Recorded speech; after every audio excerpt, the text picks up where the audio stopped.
Good morning, ladies and gentlemen. I'd like to welcome our speakers, our distinguished guests, and the audience at this joint virtual space workshop organized jointly by the Ministry of Foreign Affairs and Trade Hungary, the Department for Space Activities, and the Embassy of the State of Israel. In the next 2 hours, we are going to hear very interesting presentations by both sides. But before that, we are going to entertain 2 opening remarks, one of which will be delivered by His Excellency Yacov-Hadas Handelsman, Ambassador of the State of Israel. So without further ado, I would like to ask Your Excellency to give your opening remarks. Thank you very much, and good morning and welcome to the Beyond Borders Israel-Hungary Joint Virtual Space Workshop event. I'm very happy to see so many of you, not by the face, but at least by numbers, representing companies, science institutes, universities, diplomatic missions. Welcome everyone who is interested in this topic, space activities in Israel and Hungary. Thank you all from Hungary and from Israel for joining us today. Ladies and gentlemen, in my childhood, when television, if there was a television at all, was black and white, the first science fiction series that I watched was The Thunderbirds. It was a puppet TV series, today I would say animated TV series. It exposed an endless adventure in the endless universe. Alternatively, I could widen my knowledge about space with reading a translated book series called Captain Juno's Adventures. He was a young cosmonaut who led his young colleagues in the endless universe. That time, I could not imagine that one day, first, I will be a diplomat and ambassador, and second, that I can open a very important and interesting event like this forum on space research and space activities.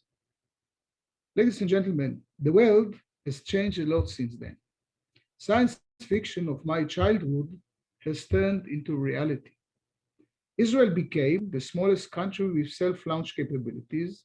Israel became the smallest country that has a space program. Israel became one of the 7 countries that build and own satellites and launch their own launches. In 2003, Israel took part in a space mission with Ilan Ramon. The mission of the first Israeli astronaut with the Columbia Space Shuttle was a fatal mission. It was a tragedy not only for Israel, but for the whole world. Ilan Ramon is an Israeli hero, the symbol of deterrence towards the enemies because of his past as a fighter pilot, but also, he is an idol for the young who would like to follow his steps in science and space research. Israel's space program began with university-based research in the 1960s. A strong academic community was formed, a community that fostered new generation of scientists and engineers. In the 1980s, Israel set out on developing the industrial and scientific infrastructure required for a full-fledged membership in the space community. The government established the Israel Space Agency in 1983 and charged it with the coordination of the nation's space program that will be introduced a bit later by Avi Blasberger, Director General of the Israeli Space Agency. The creation and the advancement of Israel's space industry was a natural outgrowth of the defense industrial infrastructures and needs. Later on, private initiatives were established to develop space components and space-based services. And this is why we are gathered here today. The Israeli Embassy in Hungary, together with the Space Activities Department of the Hungarian Ministry of Foreign Affairs and Trade, initiate a B2B forum for the Israeli and Hungarian stakeholders of space research and space activities. In this conference, our speakers will introduce the space activities in Israel and Hungary, and you will learn more about a successful joint Israeli-Hungarian project. We would like to promote the academic cooperation as well by inviting universities and their professors to participate.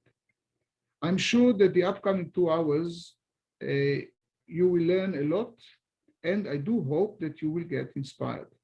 I'm pleased to pass the virtual floor without further ado to Dr. Orsolya Ferencz, Ministerial Commissioner of Space Research at the Hungarian Ministry of Foreign Affairs and Trade. Thank you very much. Orsolya, the floor is yours. Thank you very much. Dear distinguished guests, dear excellencies, and dear participants, it is a true pleasure for me to welcome you either in Israel or here in Hungary to the joint virtual space workshop organized by the Embassy of the State of Israel and the Institute of Foreign Affairs and Trade, along with the Ministry of Foreign Affairs and Trade Space Department. I am grateful to Mr. Ambassador Yacov-Hadas Handelsman and the Embassy of the State of Israel for the dedicated work of preparing the event and for the invitation of our Israeli guest speakers and participants.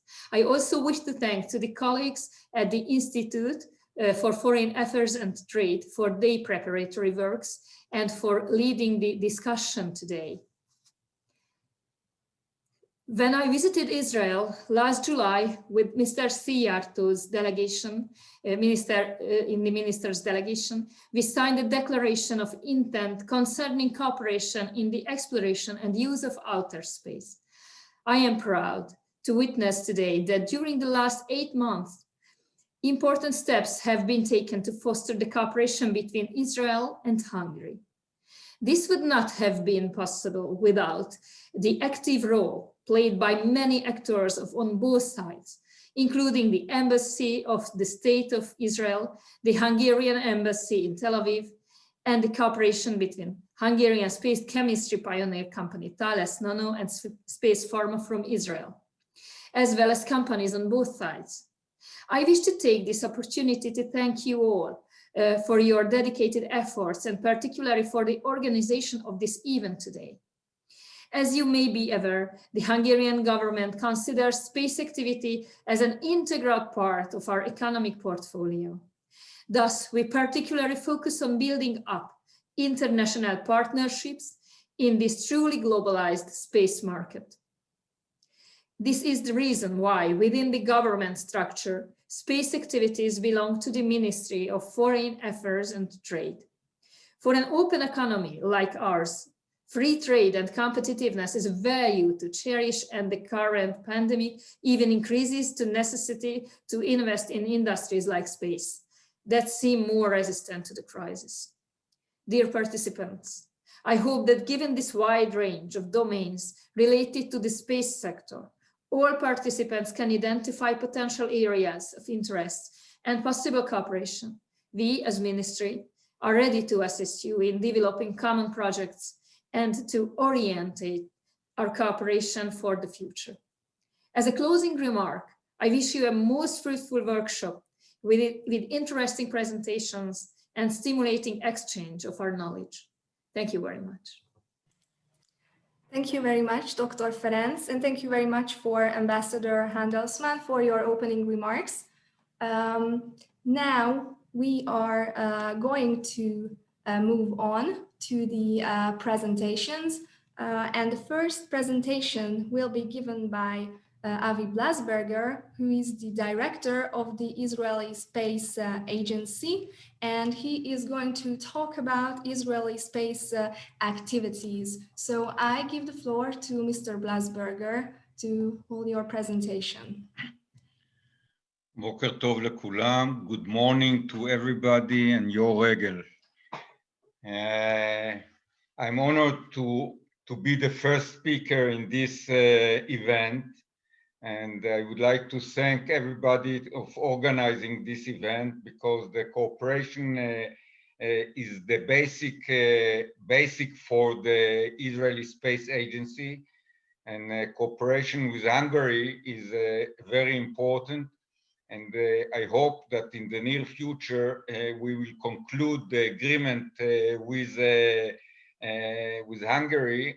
And then after, immediately, we can start to do real program together with Hungary.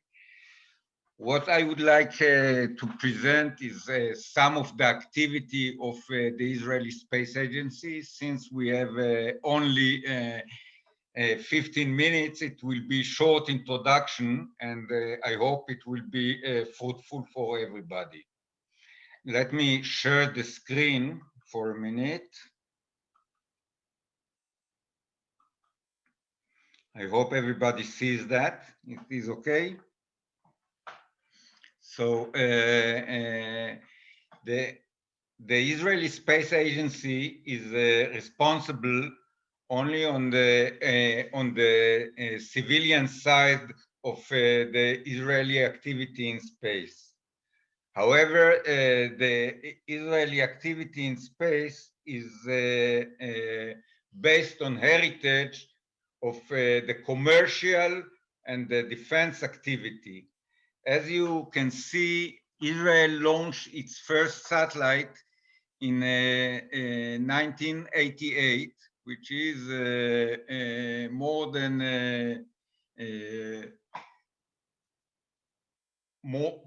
30 years ago. On that time, Israel was the 8th country in the world that has the entire capability of acting in space, meaning Israel can design, develop, build, operate, and mainly launch satellite into space. Since then, we have tens of satellites launched by Israel. Part of them are observation satellites for the defense. Part of them are observation satellites for commercial purposes. Between them, there are electro-optic satellites and SAR satellites. In 1996, Israel launched its first communication satellite, the Amos 1. Since then, there are several communication satellites, and I think that the Israeli communication satellite is also serving Hungary. Beside of that, in 98, there was a satellite built by the Technion. The Technion is the Israeli Technical University. It was one of the first satellites built and launched by students in the world. Since then, I will not go through all the satellites. I will mention only that in 2017 there was a joint program, Israeli-French program for a scientific observation satellite, the Venus. In the same year, there was launched another university satellite. Actually, next month, we are launching 3 university satellites, which will fly a formation flight, which is very important experiment. And in 2014, there was a CubeSat launched, designed, built, and launched by high school students. It was, I think, the first one in the world, the Dukifat 1. And in a few months, we are launching 8 satellites together. All of them are built by a high school student. So we are using the space as a means to promote space education and also STEM education. So this, as you can see, we have a long heritage with tens of satellites, all of them built, and some of them were launched from Israel. Our goals of the agency is to promote space exploration, research and technology, support the space industry, the space ecosystem, and the space academy, and to progress education and community outreach for the benefit of the people of Israel. As you know, space is a bridge between countries. Space diplomacy and space cooperation, leveraging the activity of space, leveraging technology, leveraging science. And as an example, not as an example, it is well known that the cooperation in space sometimes is working much better than cooperation on Earth. It is the very good example is the International Space Station, in which the Russian, the American, the Japanese, the European, and the Canadian are cooperating together. Israel has many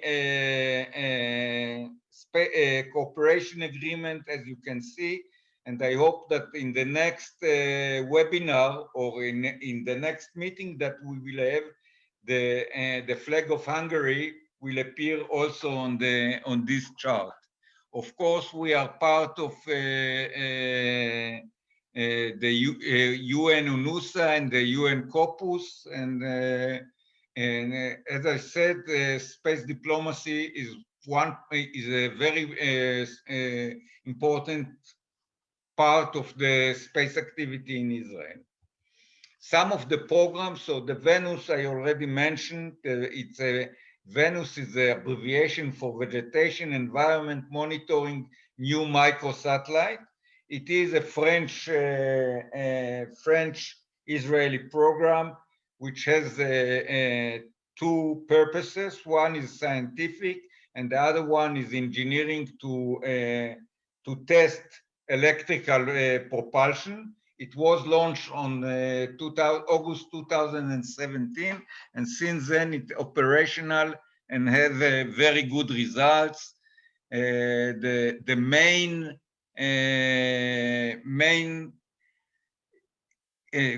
subject of the science is precise agriculture and water bodies monitoring and other environmental parameters. Here you can see an image of the Sea of Galilee in Israel. The left one is an image, a regular image of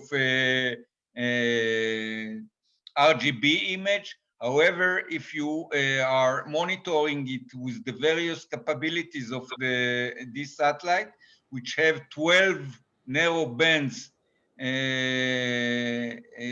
simultaneously, you can see some differences, and you can see the water quality in different aspects in different times of the Sea of the Galilee. The more advanced program of observation, it is a hyperspectral program that we are doing with the Italian. The program is called Shalom. Shalom is a very nice word in Hebrew. However, once more, it's an abbreviation of a long mission. Hyperspectral mission is very different from regular observation, because in hyperspectral, you are looking at the signature of the material. And if you are looking at the signature of the material, you can learn a lot about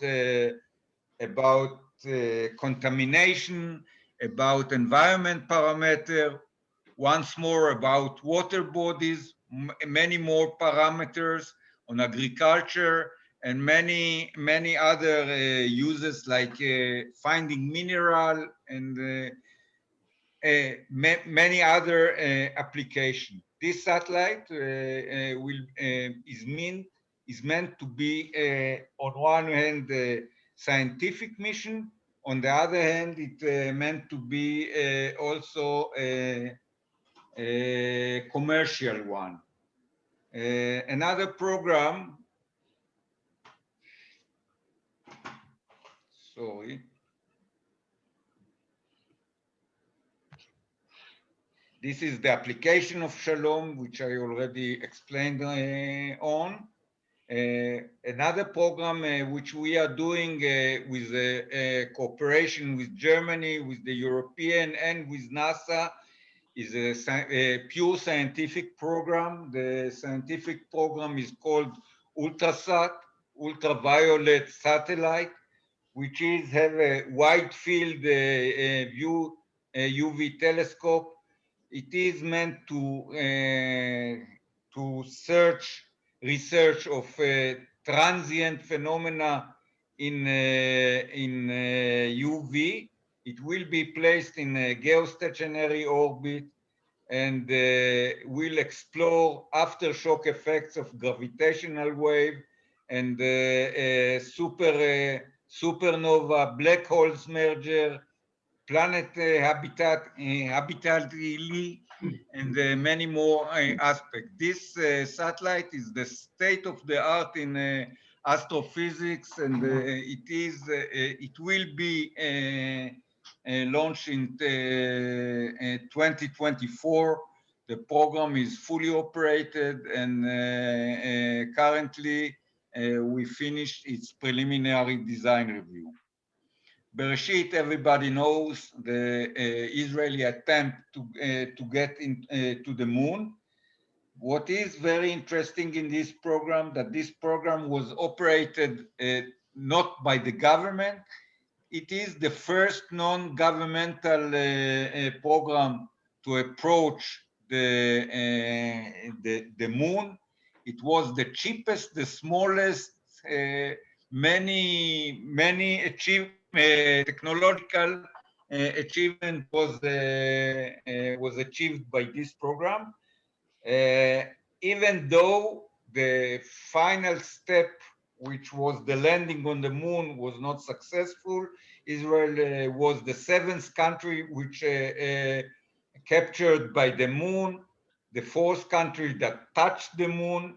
And currently, I think 2 weeks ago, we launched the second Bereshit program, and the second Bereshit program will be also unique mission to the moon.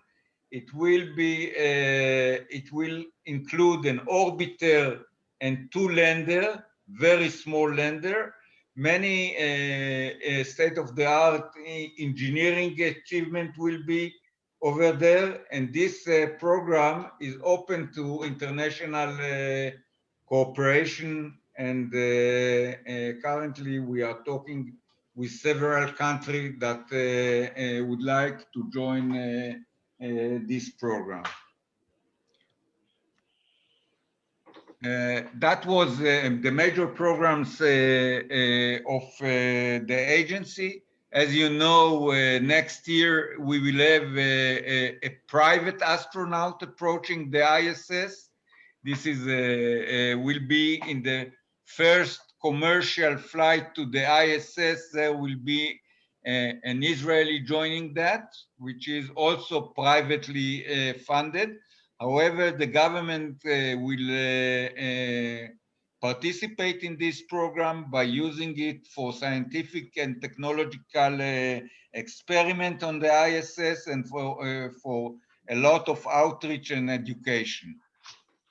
In Israel, there are several, the ecosystem is built by companies, of course, and Israel is also the startup nation, and we have space startups like Space Pharma that will present later, so I will not talk about them, and NSL.com, which is a company that have an innovating solution for deployable antenna for high throughput nanosat communication.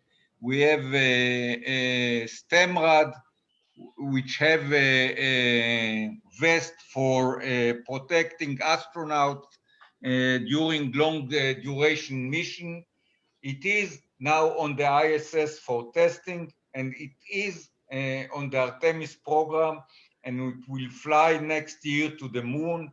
We have Ramon Space for qualified chips for computation, DSP, and computer. effective space solution, and other space startups.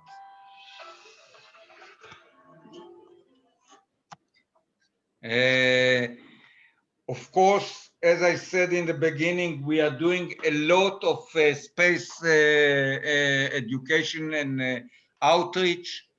We have every year the Israeli Space Week, the last week of January, after the name of Ilan Ramon, the first Israeli astronaut.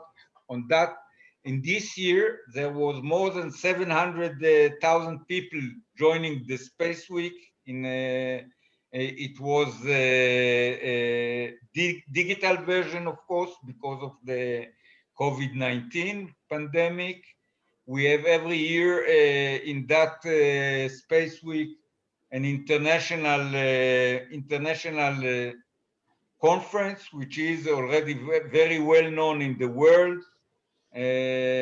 Some program, as I said, we are building satellite with students. We are doing a lot of activities for education. We are cooperating, of course, with the Ministry of Education in Israel, and we are cooperating also abroad with other agencies on educational program.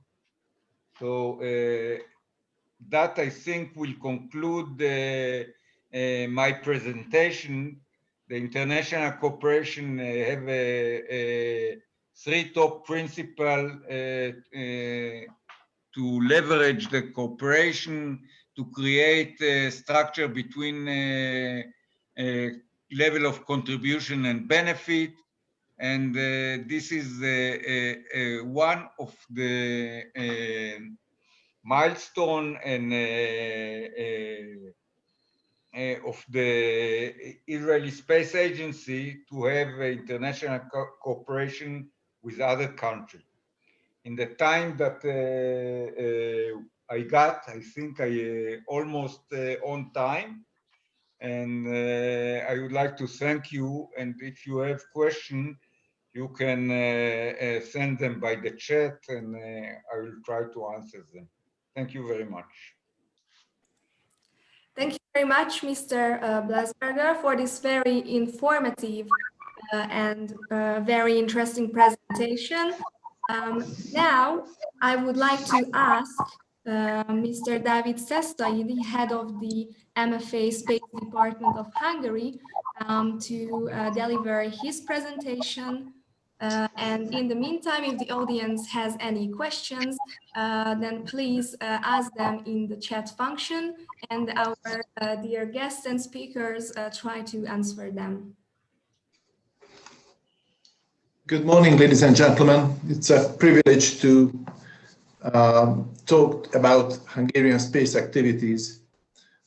In these 10 minutes, I plan to take up your time with.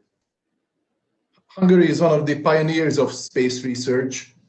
While Budapest was in ruins after the World War, Hungarian scientists, Mr. Zoltán Baj and Károly Simonyi and their team worked on the moon radar experiment successfully. We consider the start of Hungarian space activities, and we have never stopped during the decades of the 20th century. Strong cooperation took place in the realm of intercosmos. We successfully sent an astronaut to space in 1980, and one of the memorable events of Hungarian space activities was in 1985. Members of my generation already remembered it, as Hungary participated in the Vega mission to the Halley's Comet. Certainly after the political changes, we have started cooperation with the European Space Agency, and now in the 21st century, we have reorganized the Hungarian governmental structure covering this exciting sector. Now the space issues belong to the Ministry of Foreign Affairs and Trade, which is quite logical as foreign affairs and trade are two very important pillars of the space sector, a truly globalized sector. About the Hungarian ecosystem, certainly the ministry is in lead as on the side of the government, but space activities and space research is of course carried out by very knowledgeable universities in Budapest and in major Hungarian cities, worth visiting them. And there is the Ötvös Loránd Research Network that is a strong compilation of research agencies. Earth observation and satellite geodesy is carried out by the Lechner Center. That's also one of the very successful organizations in Hungary. And a few information about the industry, Hungarian space industry. There is one major company that was established last year, but the rest of the industry is made of small and medium-sized enterprises, spin-off companies. But it's really interesting that most of them are in Hungarian ownership. Few of them have already made their space heritage, and some of them already are first-tier suppliers to major Western space corporations. Mr. Szesztai, can I just interrupt you quickly? I'm afraid that we still see your first slide. Could you share it maybe again or make it full screen so we can follow the presentation as well? Yes, now it is switched, so thank you. Okay, thank you. We would be switching to the next slide. What the ministry, what my department, what our department is doing as far as diplomacy is concerned. Hungary has very strong multilateral relations, certainly to the United Nations, COPUOS, which is conveniently located in Vienna, very close to Hungary. And we have, as members of the European Union, certainly we have a strong say in where the European Union is going and how it is developing its space program. Now the European Union Space Program Agency has been established very conveniently in Central Europe again, in Prague. And certainly since 2015, we are members to the European Space Agency. That we try to bear its fruits as much as we can. In 2019, our financial contribution was a bit above 5 million euros, but then Minister Szijjártó announced doubling it, and Hungary signed up for most of the optional programs of the agency. By 2021, our financial contribution is already 16.8 million euros. And certainly that money is returning to the Hungarian space sector through the geo-return principle of the agency. And it allows Hungarian stakeholders to be involved in great ESA projects on the scientific and industrial side. But one of the newest projects is, of course, the astronaut training program. So Hungarian citizens can also apply for that and possibly be astronauts trained by ESA and finally later on participate in ESA space programs themselves. It's a very exciting development for Hungarian citizens involved in the space sector. As my learned Israeli colleague told you, it's also important in space diplomacy to foster bilateral relations. As I mentioned, we have a very historic and very good relation with the Russian Roscosmos, but in the past 1 and 2 years, we have signed memorandums of understanding with many major players as the ministry responsible for space sector in Brazil, Singapore, Turkey, France, Portugal, and yes, we have a very important letter of intent with Israel. Not only institutional stakeholders are important for Hungary, but companies as well. Minister Szijjártó has just signed a MOU with Virgin Galactic recently. So Hungary is following the newest trends in space activities. And we are looking outside of our globe as well. Hungarian equipment is being used in more than a dozen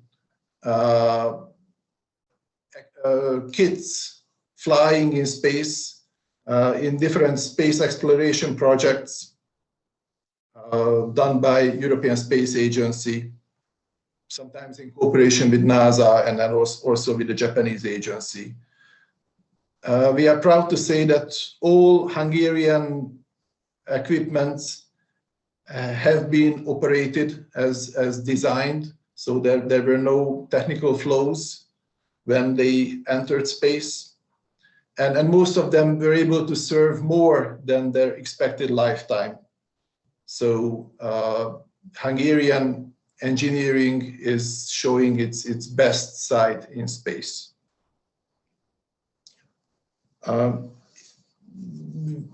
Hungarian kits have been serving usefully in ground systems and simulators, for example, in the Rosetta mission or the Venus mission, but also they are flying in space.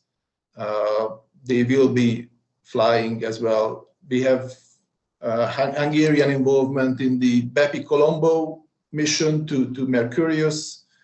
A very strong Hungarian equipment is being introduced to the JUICE mission, flying to Jupiter later on. And ExoMars mission is one of the priorities for us to be participating in. Certainly, we are continuing our bilateral cooperation with the Russian partners. There are important projects called the Kibis satellite program. There is an Obstanovka experiment on the surface of the International Space Station. And there are 2 microsatellites in development for the advanced study of ionosphere and space weather called Trabant, which is a familiar name for us Hungarians for some other reasons. So to conclude, Hungarian space industry is booming. Our scientists are researching very successfully in Earth observation issues, material sciences, life sciences, space medicine. There are new developments in downstream activities. The strongest Hungarian civic organization dealing with space issues has just published the Hungarian Space Kaleidoscope recently. The newest publication is put online, so it's worth Googling it. You will find a lot of important information about the Hungarian ecosystem, Hungarian space ecosystem.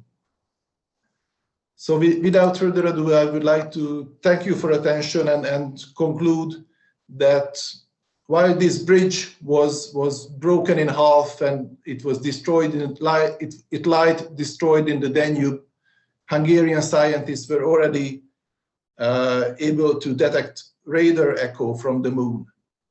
So imagine what we can do now in such a city and in such a country with such strong friends as Israel. Thank you for your attention. Thank you very much, Mr. Szesztai, for your introduction. In the meantime, before we move on to the next item on our agenda. There was a question coming from the audience whether the presentations can be shared with the listeners. Well, I'm going to talk about that with the presenters, and those presentations which are allowed to be shared later on, we will send those to the audience. So there won't be a problem in connection with that. So now we move on to the next presenters, Edina Németh and Zsuzsanna Tandi. They are going to give us an introduction to the Horizon Europe space. Ms. Németh, she is a researcher at the National Research, Development and Innovation Office, and Ms. Zsuzsanna Tandi, she represents National Contact Point for Horizon Europe Space Cluster. So I give the floor to the ladies.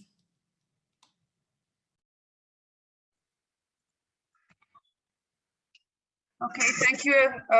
Thank you for the introduction, and I would like to extend a big welcome from here in Hungary to everybody. We agreed today with Zsuzsanna that I will hold the presentation, but I will also briefly introduce her. So given the short time, let me jump right in. So I will share my presentation. Okay. Please give me a bit of a confirmation that you all see it. Yeah, we can see it. Okay, perfect. So today I will talk about one of the most important European programs in which we can cooperate between our countries, namely the Horizon Europe program. So you probably have followed that this program has been under development for over the last 2 years. So it's not quite ready, but we are about to step into it. So it's expected to be approved very, very soon. And a big portion of the program will be dedicated to collaborative space research. So let me start a little bit with the context. So as you see in the slide, the structure of Horizon Europe is a little bit simpler than past programs, and space is located in the middle of this diagram in a pillar called Global Challenges and Industrial Competitiveness, and within that in a cluster called Digital, Industry and Space. The overall program is expected to have 95 billion euros support, whereas this cluster in particular will receive a large chunk of it, a total of 13.6 billion euros. Let me move on. So how is this cluster structured? This cluster has 4 so-called destinations.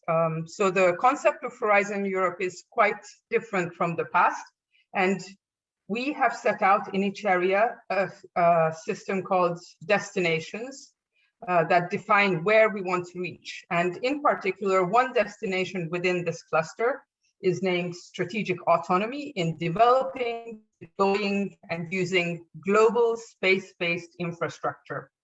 Out of the total budget of the cluster in the next 2 years, we are expecting around 500 million euros of support, to which consortia of different member states, as well as associated countries, which we expect Israel will soon become, can apply together to realize collaborative projects.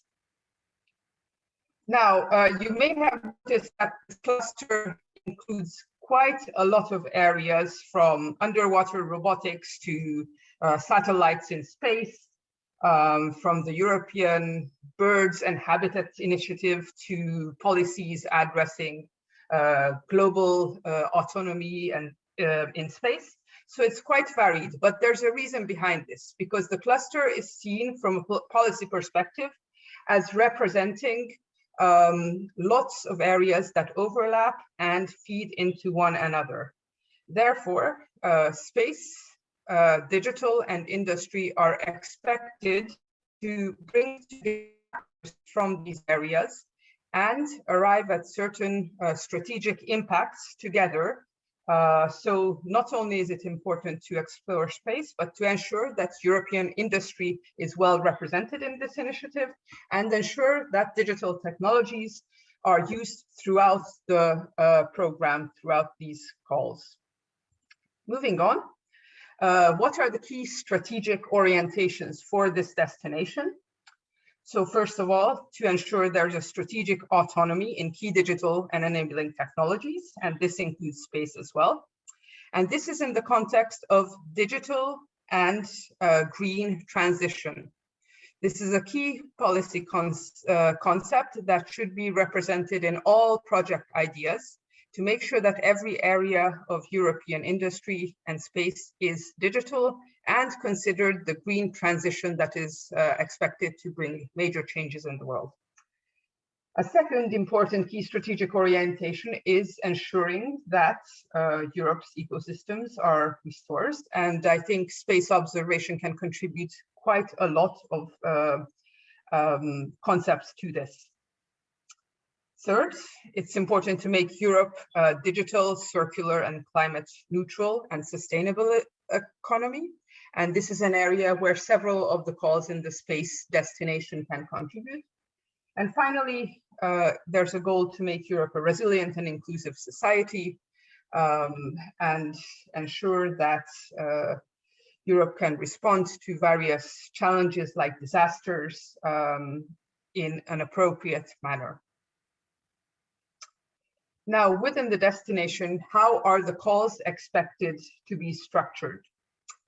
There are 8 key elements that are targeted within the first 2 years in the program. First of all, to foster the competitiveness of space systems, to reinforce our capacity to access space, to ensure that there's significant evolution in space and ground infrastructures for Galileo and EGNOS, as well to ensure that there's an evolution in the services for all of these, as well as Copernicus.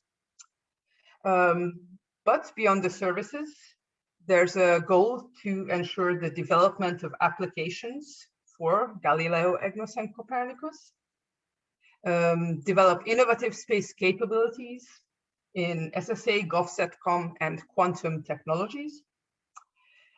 There's room also for new innovative startups. So there's a goal to boost the space entrepreneurship ecosystems. And finally, a range of strategic actions that support the EU space sector. Now, these targets will be addressed in the form of 4 different calls in the next 2 years. And the budget in the open calls is expected to be around 200 million euros in total. The 4 calls are structured in the 2 years, with 2 of them being published already this year in the coming months, with a deadline in September, and then another 2 coming again with a deadline of September 2022. And I have a series of quite detailed slides, which may not be easy to see over this online system, but the motivation for including these was to ensure that you get a full picture of what is coming, as well as the detailed outcomes. In addition to the slides, there are notes that go into further details within each topic. So in the area of fostering competitiveness of space systems, 2 topics will be addressed, including end-to-end satellite communication, as well as fostering space ecosystems in the area of on-orbit operations and new system concepts. In the area of reinforcing EU capacity to access and use space, the goal is to ensure the reusability of strategic EU space launchers, including the technology aspects, as well as the maturation of operations and flight test demonstrations. In the areas of reinforcing EU space capacity to access and use space, the Commission is expected to support low-cost, high-thrust propulsion for EU strategic space launchers, as well as new space transportation schemes as well as solutions and services that support these. For the evolution of Copernicus, EU is addressing the climate change services, as well as atmospheric monitoring services. In the area of security and emergency services, there are 2 calls expected, and this also includes a number of cross-service thematic domains. In the topic of SSA, GovSatcom, and quantum technologies, space gravimetry is being addressed in the coming 2 years, as well as space technologies that ensure that Europe is not dependent on basic technologies from other regions.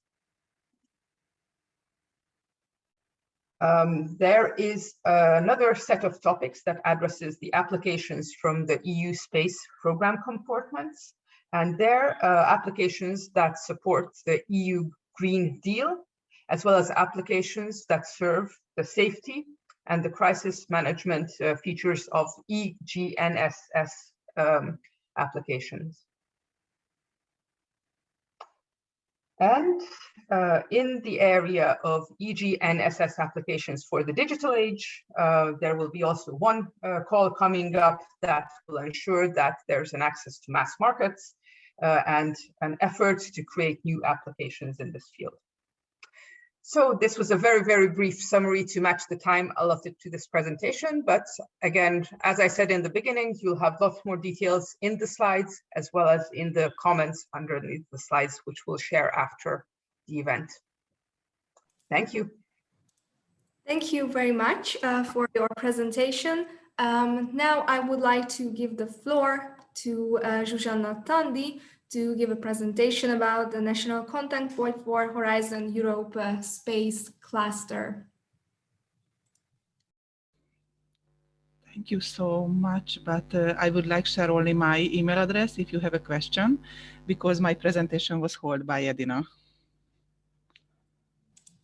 All right, thank you very much for the information. Then I guess that we can move on to the next speaker, who is Mr. Dan Seker, Director of the ICT of the Israel-Europe R&D Directorate, National Research Development and Innovation Office Bilateral Fund. Thank you very much. I hope that you hear me well. I will share my screen for the presentation.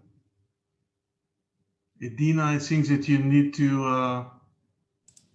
Yes, I made you already co-host, so you can share the screen now. Okay, in a minute. Hello, Edina. Minute, where is the presentation?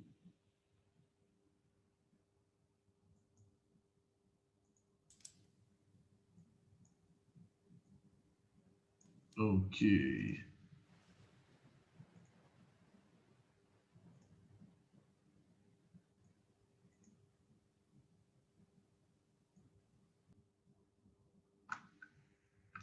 Okay, please tell me that you see the screen. Yes, we can see it. Thank you. Okay, thank you very, very much for inviting me to the conference.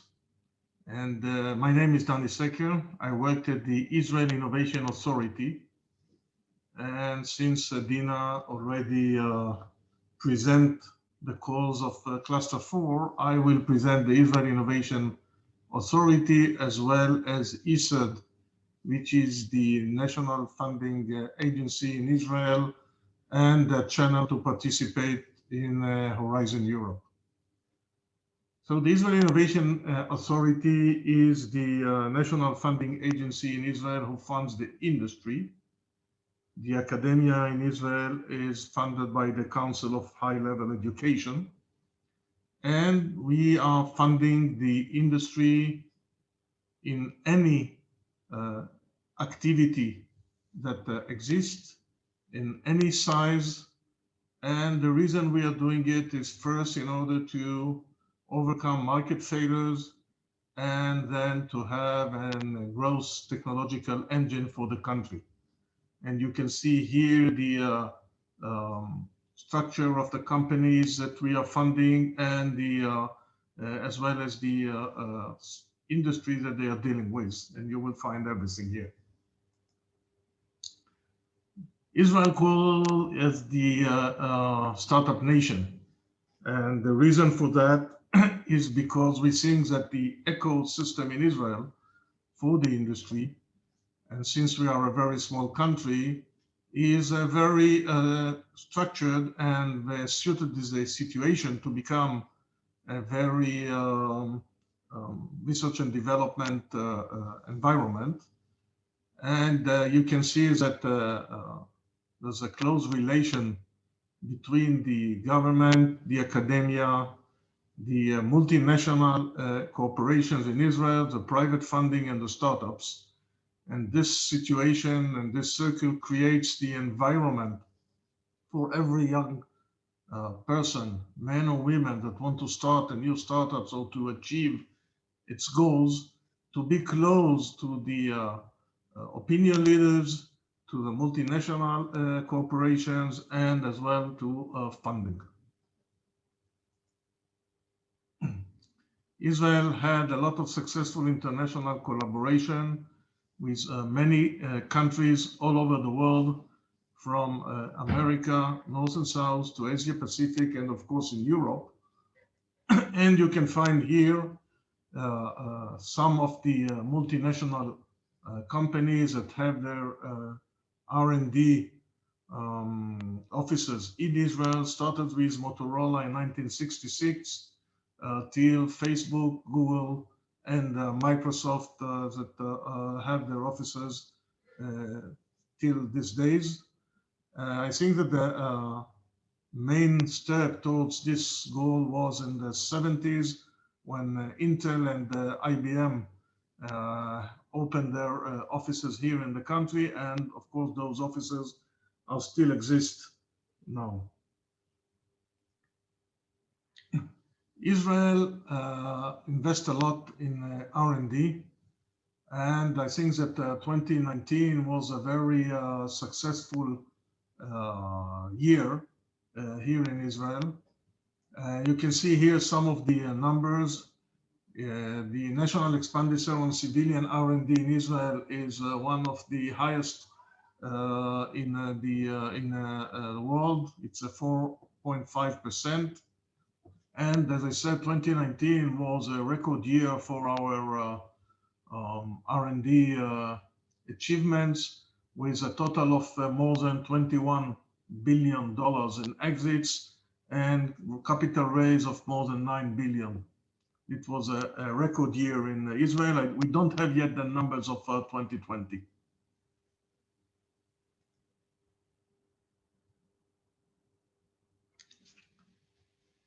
The technological areas that Israel involved in, you can see we have right now 3 national programs that we think will be the next engine for our R&D growth.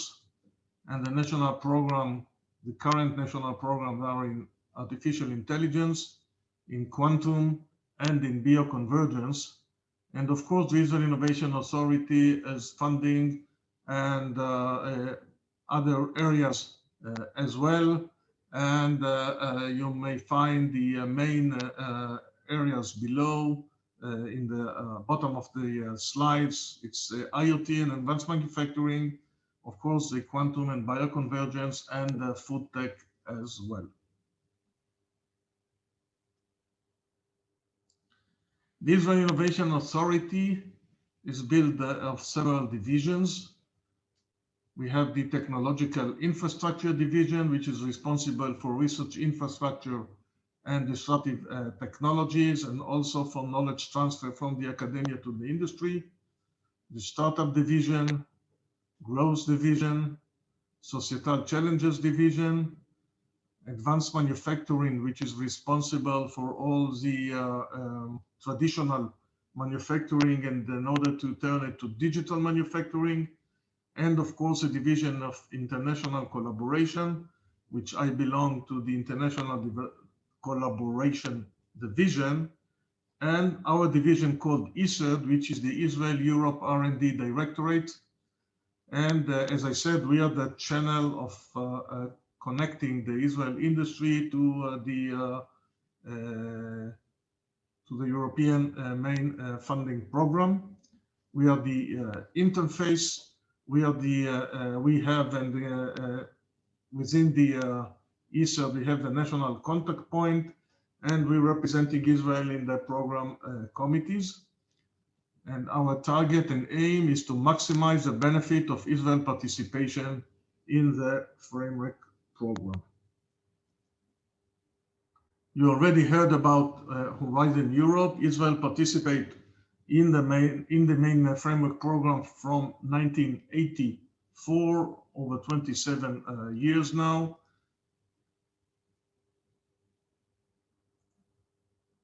And I hope that we will see. And Israel is, as you know, is an, I will go to the previous one. In a minute.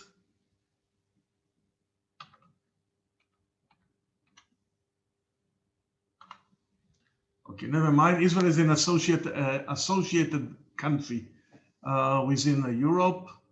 And I will tell you in a minute why I'm saying it. It is because I'm not sure that I'm presenting now the right screen. We can still see your presentation, so you can go ahead. But I'm not sure that I'm seeing my presentation right now. In a minute, let me see. I'm sharing the screen, yeah, but not the right. It's not the right screen that you see right now, so I will stop it for a minute and I will return it in a minute.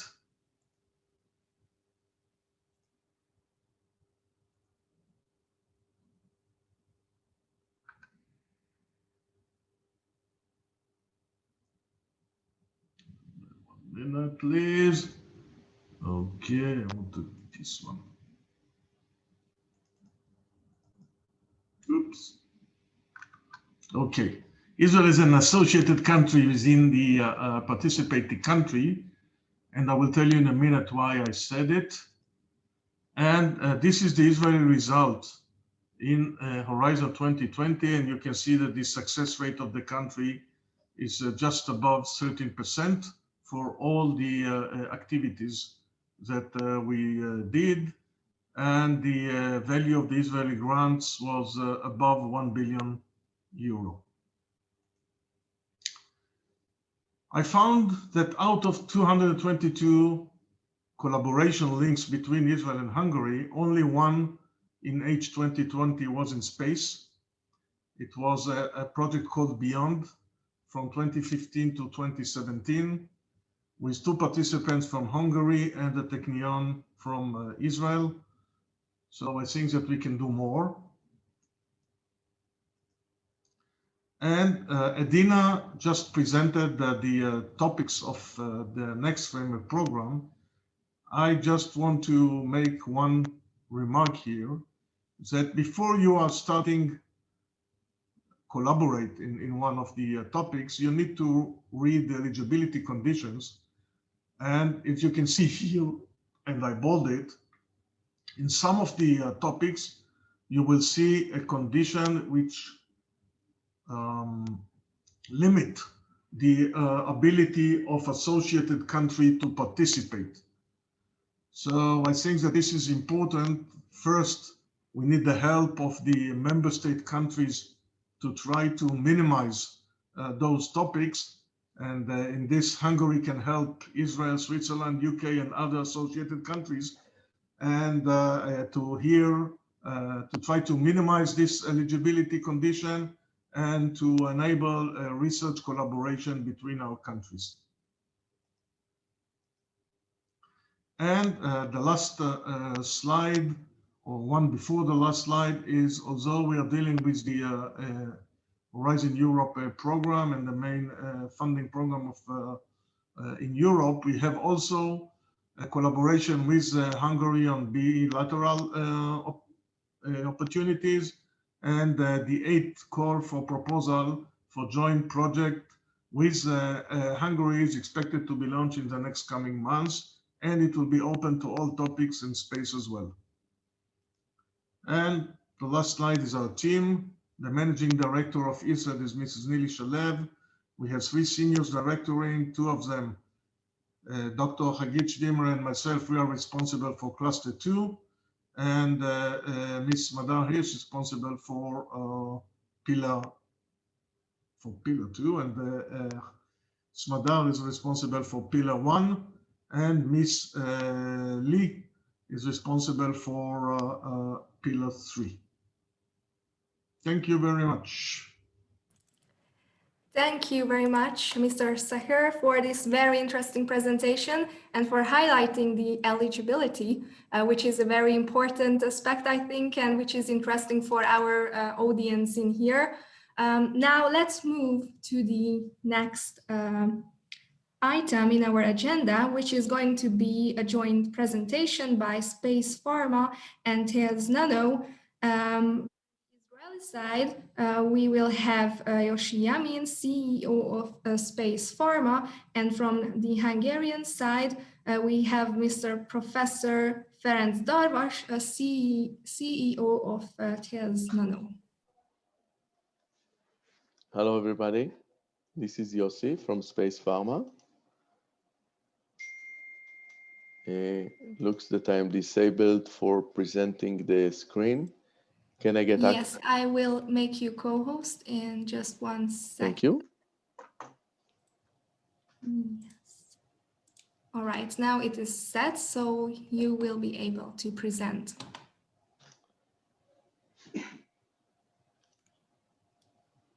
Can you see the presentation now? Yes, we can see it. Okay, thank you. So thank you very much for hosting us today with the delegation of Hungarian, Israel, and of course the Israeli Space Agency and the Office of Scientific and Research at Hungary. I'm Yossi Yamin, the founder of Space Pharma, and for the recent year and a half, we were working closely with the Inno Studio, and Dr. Ferenc Darvas will join us soon about a microgravity project funded by the European Israeli funding consortium. And it is a microgravity for better health chemical research and to manufacture it in orbit, in space. A little bit about Space Pharma. Space Pharma is a young startup in Israel that holds some technologies. The core technology is a miniaturized laboratory that you can see here on the left screen. Can you see it appropriately, by the way? Hello? I have to believe maximize the presentation. visible. To maximize it, okay. Now you can see it better.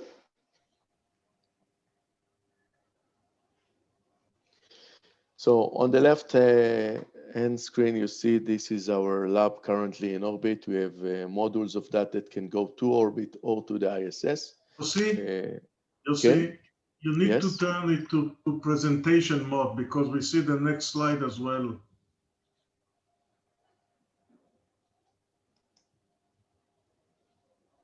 I am on presentation mode. Let me go again. Can you, אתה רואה את זה טוב, דן? אנחנו רואים אותך עם ה-next slide, עם ההערות שלך בצד, אתה במוד לא של המצגת. רגע, אוקיי, and sorry. איפה אתה קובע את זה? למעלה?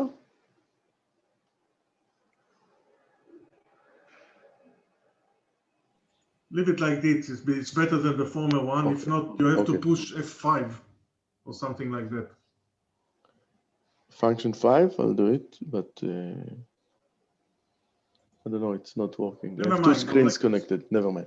Okay, so This is, so the company has two versions of laboratories. One of them within a CubeSat. We have two missions in orbit, one of them since February 2017, the recent one from September 2020. So you can see on the left-hand side, this is the dimension of the laboratory that can carry 4 experiments, and it is 2U by size and 2.6 kilogram by weight. We are hosting many clients in each of those laboratories, like Fraunhofer, Israeli Academy, and Italian experts from a variety of places in Italy, like hospitals, academia, and so on. The main technology and the IP that we are holding right now, it's stands for a patent that we have until 2036. This is for small molecule crystallization in orbit. We achieved that within the ISS. So on the right-hand side, you see how we crystallize the medicine. We can tell now what is the name of this medicine. This is the vilanterol built by Teva, which is a tier 1 pharmaceutical for generic. And you can see on the left-hand screen how big is the crystals that can be achieved on Earth. So you see the dimension, but it's not an issue of dimension. We took it to the synchrotron Grenoble and to X-ray diffraction. And on the bottom, you see a very nice shape on the right-hand side that says that we have a very precise crystal dimension, while on the crystal that we're trying to grow on Earth, you see a scattered, which is not pure. That means that the crystals are not in a good shape or homogeneous. The same report that we received from the synchrotron at Grenoble confirmed that now Teva hold the best crystals for the vilanterols ever built by any tier 1 company, and they can apply again to the FDA and explain what is the molecule, what are the molecules that build it, and the report was accepted by the FDA. Now they have this drug in their stock. So as I said before, the lab held by an astronaut, here you see on the left screen, it's a 3U by size, and it is the same system that was in Dido-2 in orbit or Dido-3 in space since 2017 and 2020. So it's demonstrated that the same system can work in different spacecraft. Although the ISS, it is much bigger and we need an astronaut to handle it, we can bring it back. What we cannot do within the CubeSats, that we can only downlink the data and learn from the data what's happened up there. Dido-3 is maybe the big story of the company, where now we are holding the technology that we can host many reactions in orbit. All of them must be liquid handled. And by that, we can allow the scientists to control it and to intervene and to achieve data from orbit.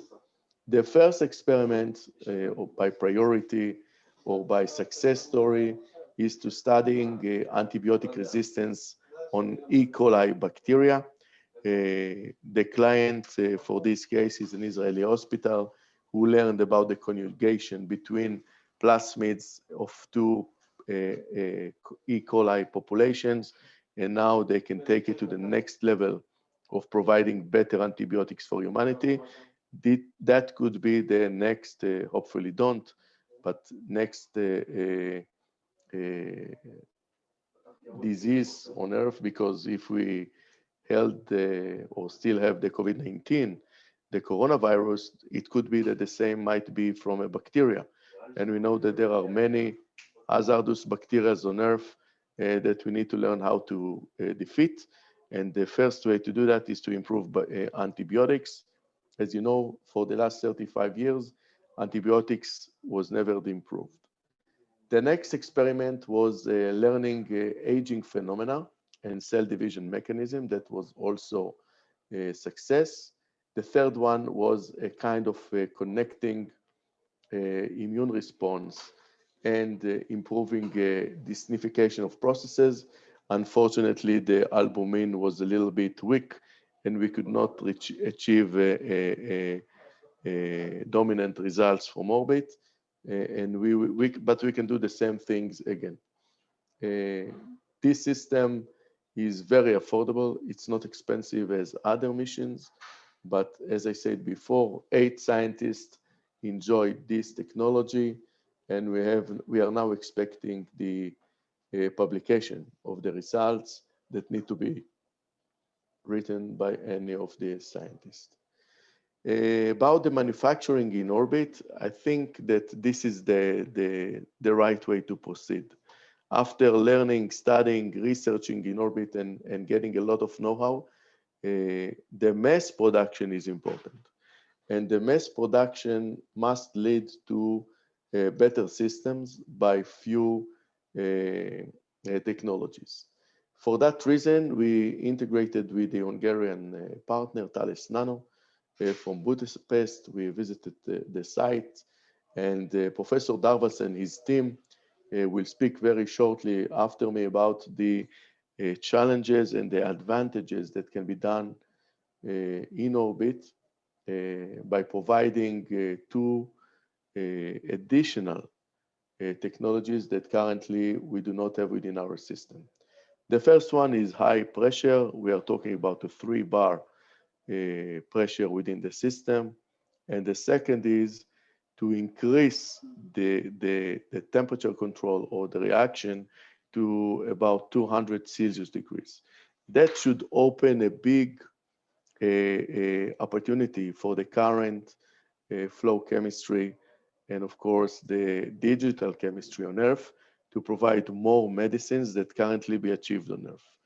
And for that reason, Ferencz is designing the needs and Space Pharma is adopting the modern time, which is the advanced factory of the future, which we are building right now, to host this subcomponent that will allow high pressure and increase temperature to provide space chemistry technology to be used on Earth and to be produced in orbit to be used on Earth. And this is what we are talking about.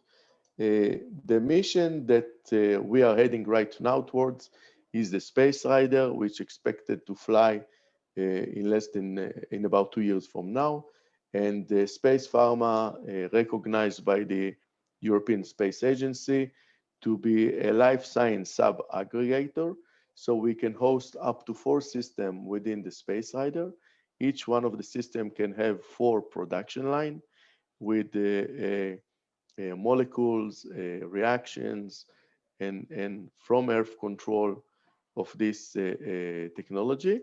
And then when it lands back, and I think this is the beauty, when it lands back, that can be unpacked and released to the clients. I can tell you that we have already the target price for this mission, and we hope that the state or states will buy some of those production lines and distribute it then to their clients, commercial clients, academy or research institutions or hospitals to use this technology in orbit.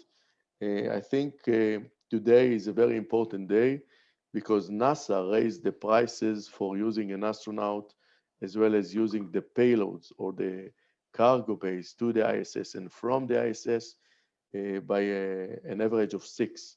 So most probably this market is going now to get some instability due to pricing challenges. We know that some agreements already signed and clients now would yell about how come we need to increase the price. But if I'm comparing the ISS astronaut uplift down, splash down to Earth, the cost compared to the Space Rider, the Space Rider is going to be the much more affordable system compared to the recent news we got yesterday from NASA. So this is a good sign.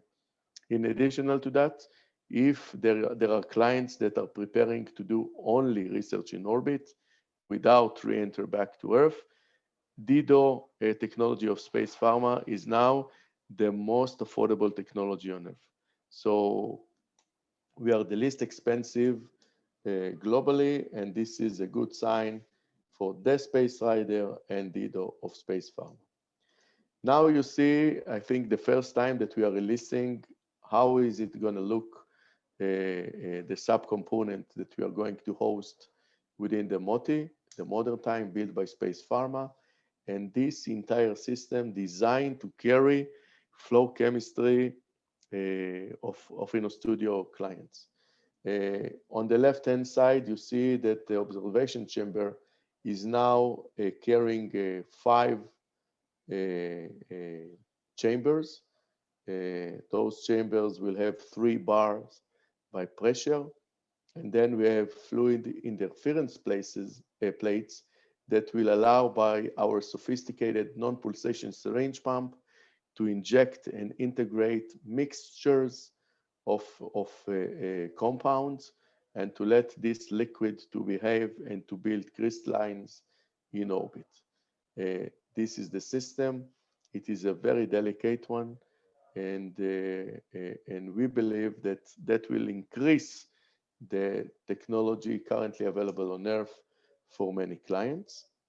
The next thing that we already accomplished is when we're learning the needs from the clients, we had to work very closely with the European Space Agency and to define the safety guidelines. Those safety guidelines, although we are talking with an unmanned system, this is the Space Rider, the safety is a major constraint for chemistry in space, so we had to convince and to confirm with ESA that our system is survivable, safe enough, without leakage, and of course that can carry protocols designed by clients, and everything now is upon the IATA and ESA standards.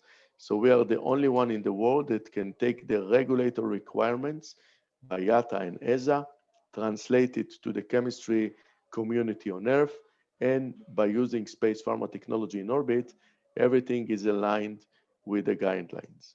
So the safety guidelines was presented to the Space Rider administration at Serene, Rome, and was accepted. So that puts Space Pharma in the top level of providers of safety, affordable technology that can be used remotely by clients from Earth for the flow chemistry. And we are very happy to shake hands with InnoStudio to provide it to the market. If you have questions, I am fine. If not, this is the presentation that can be shared with you later on. Thank you very much, Mr. Yamin, for this very interesting presentation. And now let's move to Professor Darvas, who is going to talk about his venture.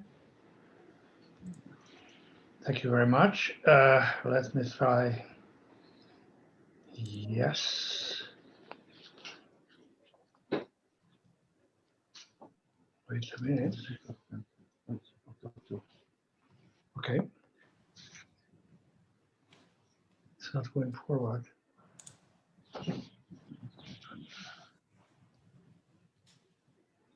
We do have some technical problems. Yeah. So let me introduce our corporation's practical research. We has been the first corporations who started the first anti-COVID drug research project in the space with support with another Hungarian pharmaceutical corporation called Cyclolab and with the Japanese corporation called GEMS or Kirara. The idea was that the remdesivir, which is the most important drugs against COVID, is certainly needed to be modified in order to get LO to give it to high risk target patients, like patients with renal malfunctionality or heart problems. As these problems are mostly caused by the SBECD, the adjuvant used for making the remdesivir more soluble, and that's led to the idea that increasing the solubility in the space by microgravitation will be certainly available as a new opportunity. The initiative has started to be realized this January, and after a launch in December, and we expect still the result, which will be certainly ready soon. Another approach which we performed with also together with the JAMS, the Japanese corporation, was to test our ability to protein crystallization under microgravity. And that was a 2 months long experience in the ISS with a Hungarian partner of the Budapest Technology University. The same flight was serving also for protein co-crystallization and nanoformulation, which is leading us to our research line of bringing advanced formulations for pharma, agro, and cosmetics fields to the space. We are fully aware that not only the pharma, which is certainly the most developed branch among these life science fields, needs to be informed and experienced in the space, but we started to develop formulations for the agro fields, and also we do have some experiences for the cosmetics fields. We accepted a successful co-crystallization in the space, which is again an important approach to improve the druggability, the internal applicability of the drug and cosmetics molecules. We do have already a kind of experience in this field. One of our joint venture, which we formed with 2 English corporations, went to the London Stock Exchange 3 years ago. The nanoformulation methods which we tried to bring to the space and was successful to use it in the space led already to several drug candidates in the UK and in the US for new drug formulations, which are just in the phase 2, and one of them is in the phase 3 already.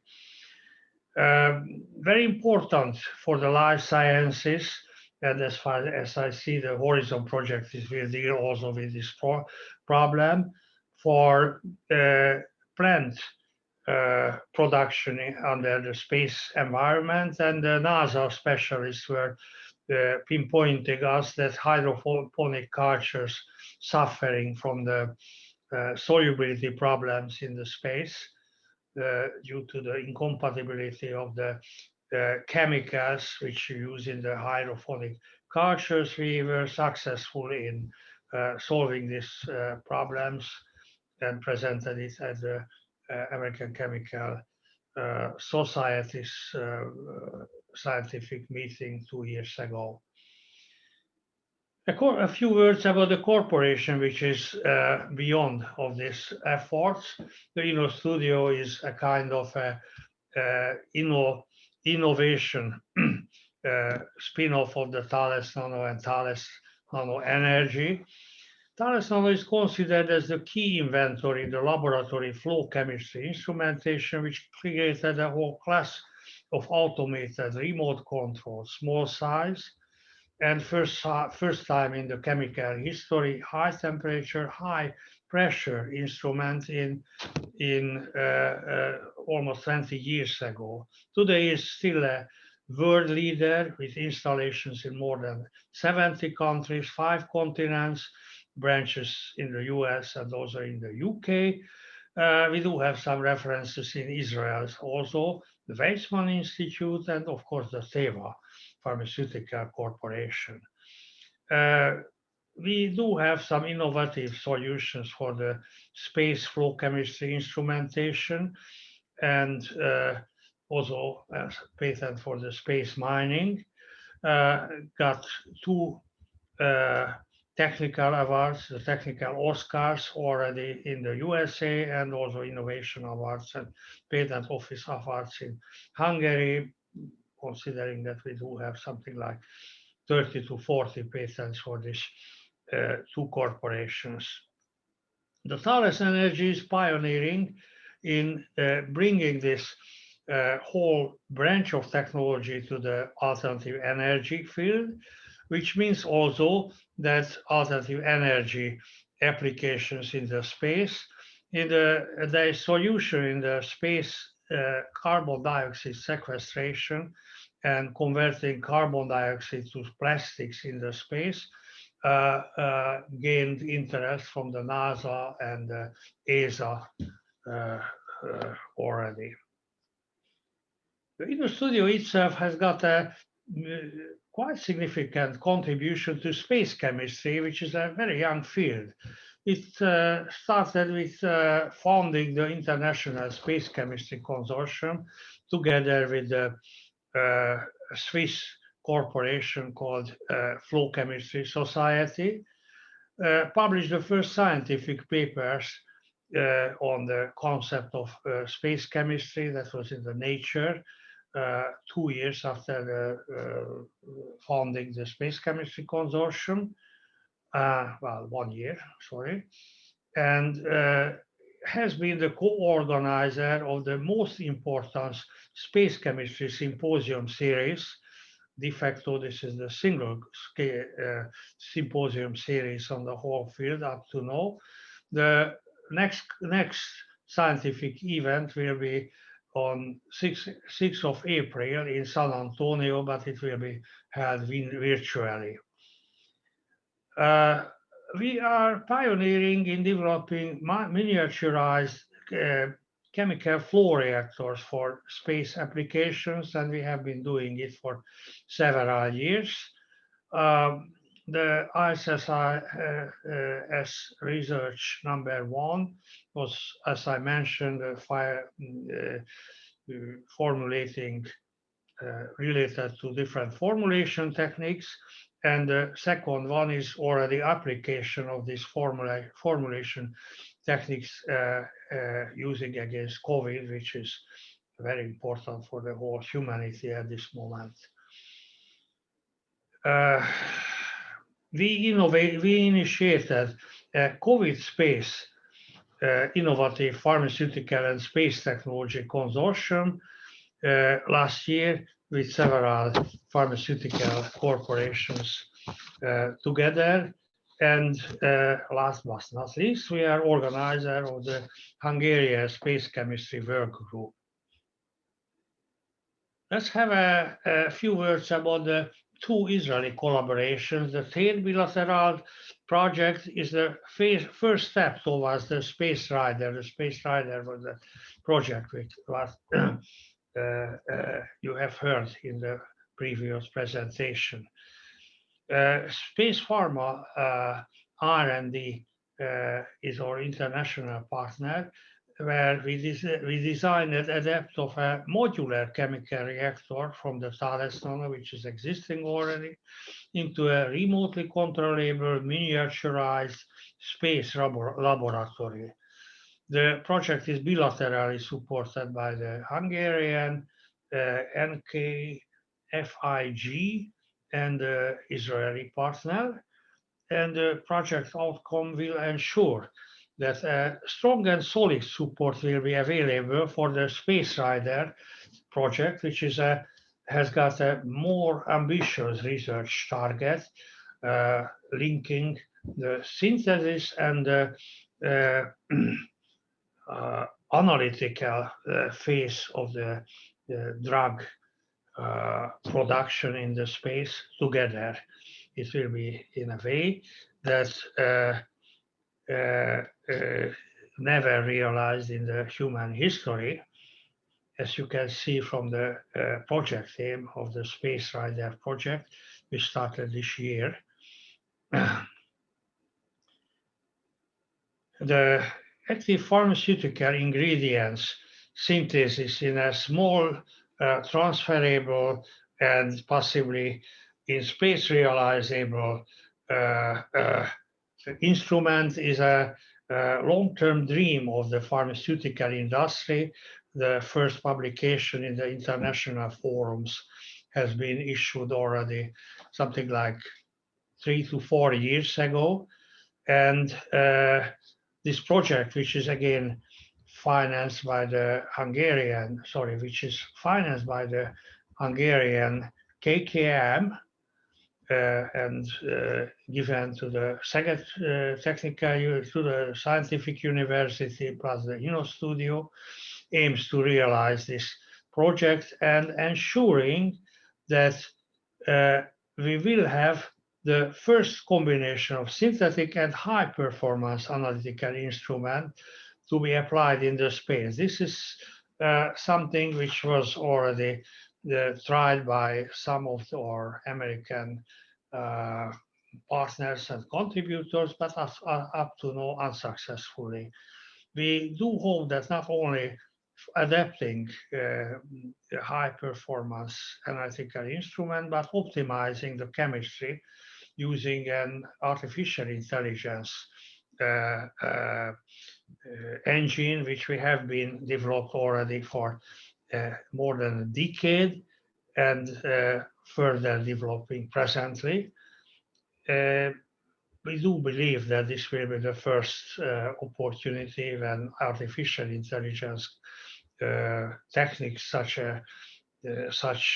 we trying to bring to realize with chemistry will be used by mankind in the space. Flexibility problem, complexity problems of the API production are hindering to use this small compact technology, not only in the space, but here in the Earth, and simultaneous Earth-Link technology project, which I do have the chance to know, in the US are years behind the original targets. We do believe that we can bring this technology to the space, and the versatility of the drugs which will be produced by these new instruments and artificial intelligence supported technology combo will be successful in useful in high yield API production, and also in switching from one API to another API. Where we are. So the reactor prototype is being designed, the analytical method is selected, the artificial intelligence engine is tested again. It is not mentioned here because this artificial intelligence combo is used by the Thales for internal purposes for years. We completed the reactor catalyst specification and the design of the chemical process initiated. The catalyst production is about to start, which is we are approaching the first stage of the product. Here is a picture of the 3D printed assembly of the integrated system. At the left side, you can see a kind of magnified part of the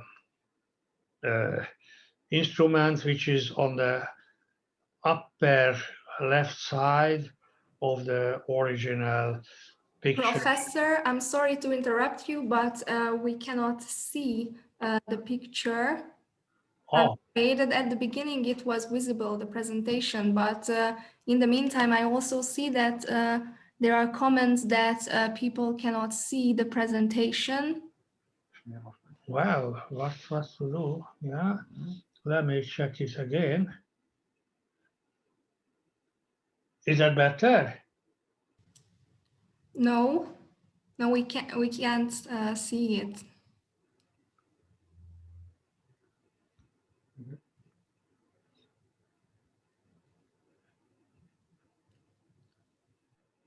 Okay, now it is starting to show itself.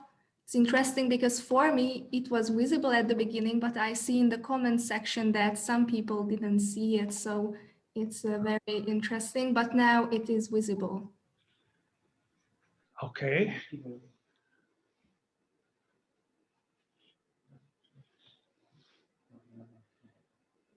So just to keep in the timeline, let me continue with the expected impact of the of our project.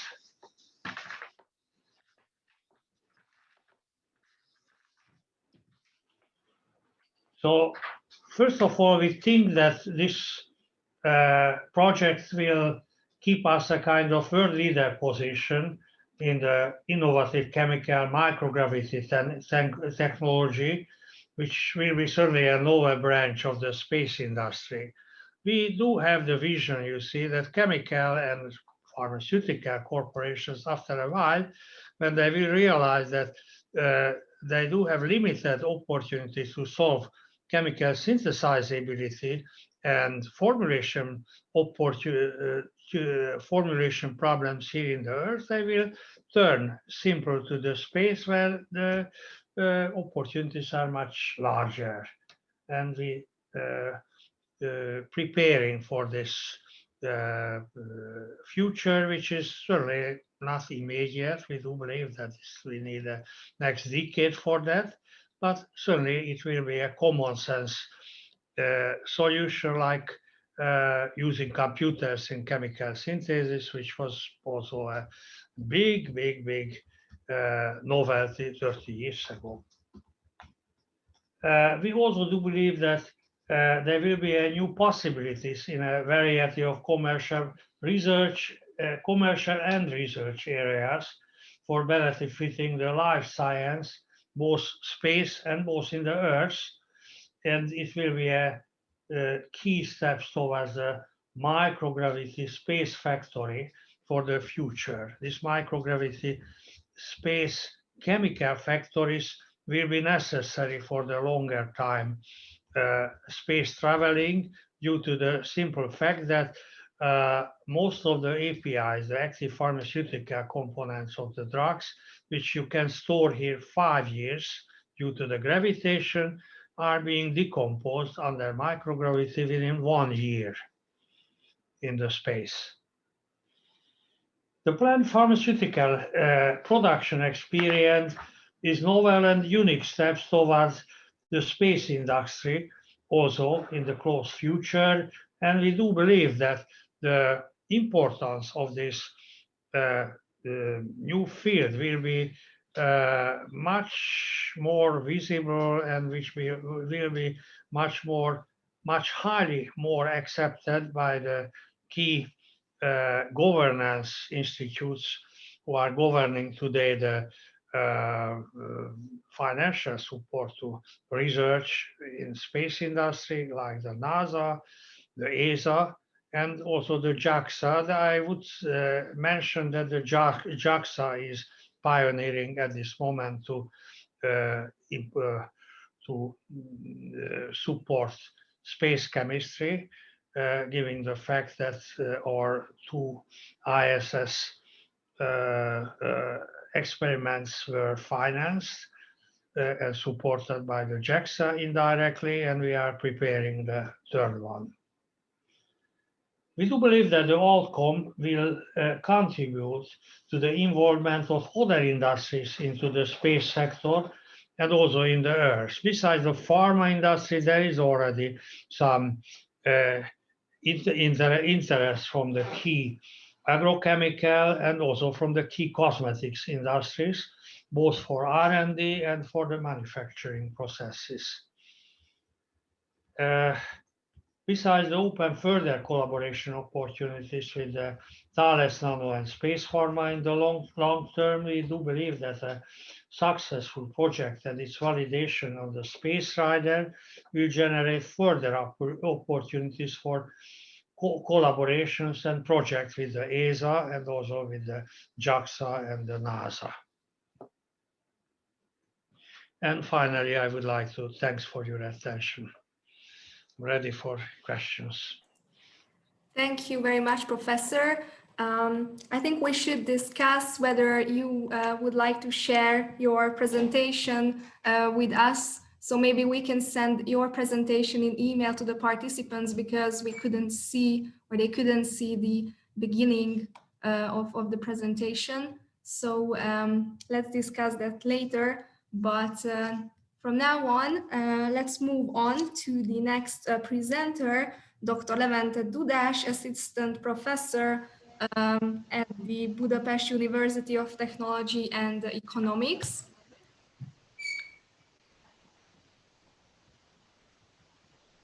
Thank you very much. And can you see my presentation? We can see it, but we hear you not really good. I'm changing the position of my microphone. It's right, now it's working. Much better. Okay, yes. Thank you.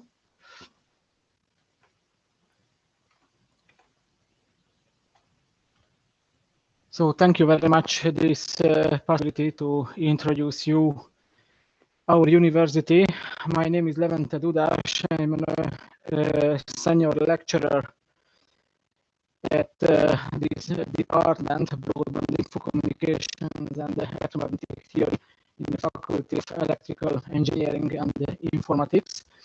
And I will show you the space-related projects of BME, including the cooperations and projects. So this university has 8 faculties, and from Faculty of Civil Engineering and Mechanical Engineering and Electrical Engineering and Informatics, there are a lot of students who are taking part in national and international cooperations and collaborations, designing and developing subsystems, space-related subsystems, including the mechanical systems using special materials. Mr. Dudás, sorry for interrupting you. We couldn't hear you very well. Could you please try to fix your microphone again to have a better sound quality? This position is right or not? Okay, I think now 3, 4. It is better. Okay. And now reset my presentation. So I will continue with the international and national projects like multispectral camera images, including radar image processing in the European Space Agency cooperation using digital data from Sentinel satellite, including satellite subsystem developments, for example, electrical power system, onboard data acquisition unit, over distribution system, onboard computer, and of course communication systems. And these departments and faculties take part in these space-related projects. And I'm now focusing on our department, broadband info communications and electromagnetic theory. And after the presentation, I will share the link of this presentation, and you can download it from this PC. So in this department, there are several groups, research groups, like for example, radar research group. And from 1970s, they took part in intercosmos cooperation among Mr.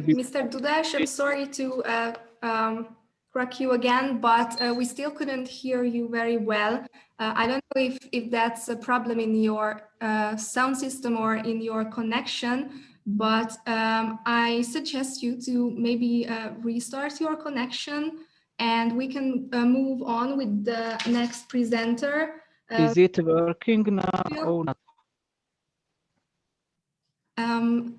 Can you say again something, please, so we can... This microphone is working now or not? It is. I'm changing the sound system of... Now it is way better. It is way better. Okay.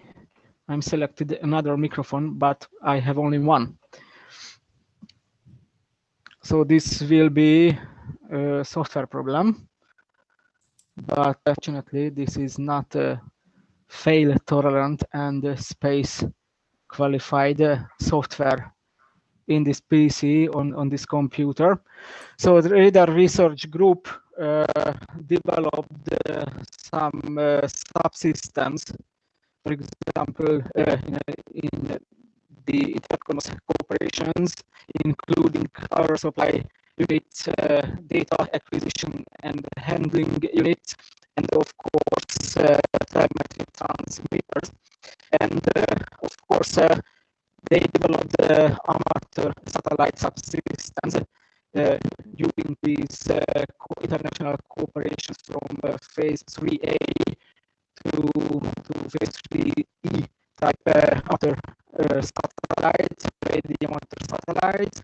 And of course, it is well known that European Space Agency of Rotterdam, the Philae lander, this radar research group developed the and data action unit of this lander in the European Space Agency cooperation. And of course, in an educational way, they take part in European Space Agency Rexus and Bexus, like high altitude balloon and high altitude rocket experiments developed by students in an international cooperation. And of course, a European Space Orbiter in a European Space Agency cooperation, like Earth's SAO project. These guys developed the plasma analysis system on board the SAO student satellite of European Space Agency. And of course, the electrical power system of this satellite was developed in this department. And another way, the radio communication system in an international cooperation with the AlphaSat satellite, there is a radio transmission and test link on the top of this building of V1, where we can find the department. So it is a real-time data acquisition system, radio frequency communication system working on the higher microwave frequency bands. And I will continue the developments of radar research group like Microwave Remote Sensing Laboratory and the Radio Club of Budapest University of Technology. So student and education related was, and there are some satellites built in Hungary. So in 2007, the Mossad-1 was the first Hungarian satellite, like 10 by 10 by 10 centimeters CubeSat. And we, after this development, we continue with 5 by 5 by 5 centimeters Pocket Cube class satellite, which is the smallest and working satellite in the world with scientific payload on board. And of course, we realized the ground stations of this type of satellites. First of all, in 2007, in a student cooperation, including the Department of Electron Devices and Department of Broadband Info Communications and Electromagnetic Theory, there are a group of students who designed and developed the first Hungarian satellite called Mossad-1. This was only a single technology demonstration, and after the Vega-1 rocket, the maiden flight of Vega-1 of European Space Agency, this satellite worked about 1,062 days in operation in the low Earth orbit. And during the operation of the satellite called Mossad-1, we continue the satellite developments in Hungary, in the integrated in the education system of the Budapest University of Technology. And we decided to change the size of the satellite to 5 by 5 by 5, like 1 unit Pocket Cube class satellite. And the main payload of this satellite was the DVB-T band spectrum monitoring system to be able to record and monitor the radiated electromagnetic waves radiated from the Earth by the high power DVB-T transmitters.